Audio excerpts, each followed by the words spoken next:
خارجہ پالیسی پر تحقیق کے لیے وقف تھنک ٹینک کارنیگی انڈاؤمنٹ میں پاکستان کی صورتحال پر خطاب کے لیے خاصی تاخیر سے پہنچنے والے سابق صدر جنرل پرویز مشرف نے پاکستان کا کیس بلا شبہ اپنی پوری توانائی کے ساتھ پیش کیا۔ All that happened within Pakistan is that we became a victim of circumstances in the region. تاہم اس موقع پر اپنے دور اقتدار اور پاکستان کے حوالے سے ان کی کہی جانے والی کئی باتیں پاکستانیوں میں اپنے ملک کے بارے میں پائے جانے والے تاثر کے برخلاف ہو سکتی ہیں۔ We are a country which is self-sufficient in water, self-sufficient in food, self-sufficient even in energy.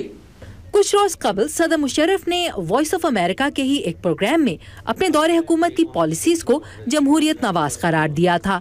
I would be mad if I go back without people's support. Voice of America کی طرف سے پوچھے جانے والے اس سوال کے جواب میں کہ بقول خود ان کے اس جمہوریت نواز رویے کے باوجود ان کی سیاسی جماعت کو پاکستانی عوام کی جانب سے اب تک کوئی خاص پذیرائی کیوں حاصل نہیں ہو سکی، انہوں نے کہا کہ انہیں اپنی عوامی مقبولیت کا بخوبی اندازہ ہے۔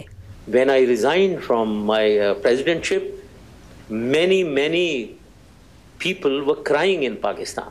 جب میں نے استعفیٰ دیا تھا تو پاکستان میں بہت سے لوگ روئے تھے۔ اس موقع کو فلم بند کرنے والے 6 میں سے 4 کیمرامین رو رہے تھے۔ were crying right in front of me and it was a great distraction because I was speaking at that time. While I must not overassess myself, جہاں مجھے اپنی مقبولیت کا ضرورت سے زیادہ اندازہ نہیں لگانا چاہیے، وہی مجھے اس کا حقیقت سے کم اندازہ بھی نہیں لگانا چاہیے۔ مجھے عوامی حمایت حاصل ہے اور میں اس وقت اپنی جماعت کی تنظیم کے ذریعے اس حمایت میں اضافہ کرنے کی کوشش کر رہا ہوں۔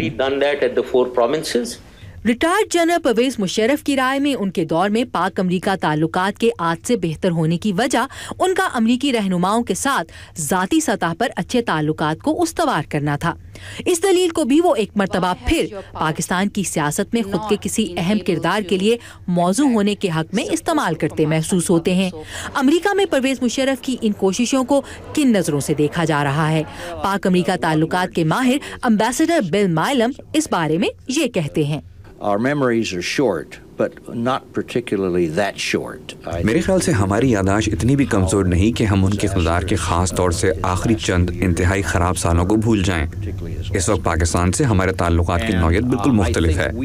ہم اس تعلق کو زیادہ ڈپلومیٹک اور اسٹریٹجک بنانے کی کوشش میں ہیں، جبکہ ان کے دور میں یہ تعلق زیادہ تر فوجی نوعیت کا تھا اور دہشت گردی کے خلاف جنگ اس کا محور تھی۔